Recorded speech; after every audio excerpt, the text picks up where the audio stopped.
Hi guys, so if like me you are doing intermittent shopping and you want to see what it's like to freeze cream, it does when you defrost clunky. I'm going to show you a little bit of a workaround on that to get your cream back to normal and still be able to freeze it. So what I do, I will buy the cream in the bulk sizes and then I'll split it into 2 containers and leave a little space at the top to let it expand. You could leave it in this container if you want to, but I split mine up because I'd rather defrost it in smaller quantities because I only use it and I don't use it a lot in baking. I'm going to split this up now, ready for the freezer. So there you go, I left a nice little gap at the top there. My tip would be to write on the top when you froze it, so you can use, if you do multiples, you buy this on reduced sticker that you can use it in order and use it in a good time that you feel comfortable in using it. So this is now ready to put in the freezer for taking out and defrosting when I need it. So this is one that I've already defrosted. What I recommend is to let it naturally defrost in your fridge overnight, not out on the side or anything like that. Let's get myself a little spoon.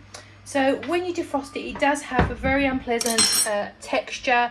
It can look like freezer burnt ice cream. It can go icy looking, like, almost like icicles.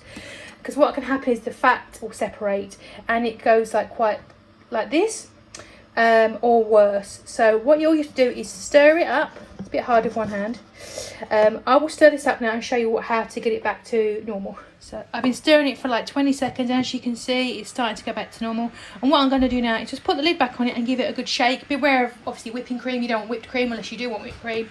But I'm just going to give it a quick shake up and down again just to get a little bit more, get a little bit finer and reblend the cream and get all the sort of the fat molecules and things back to normal.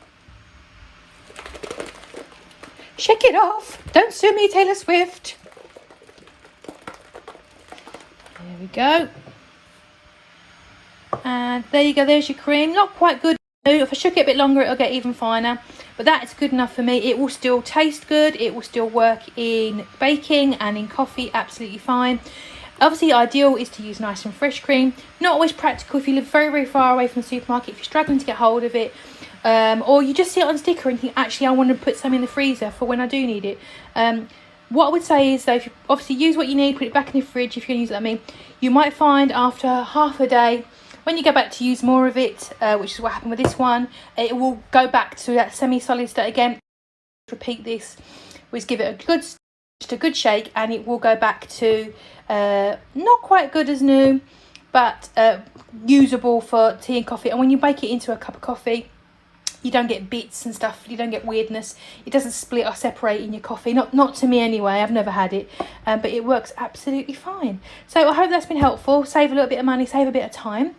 If you're not ready, please consider subscribing, and I'll see you guys in the next one.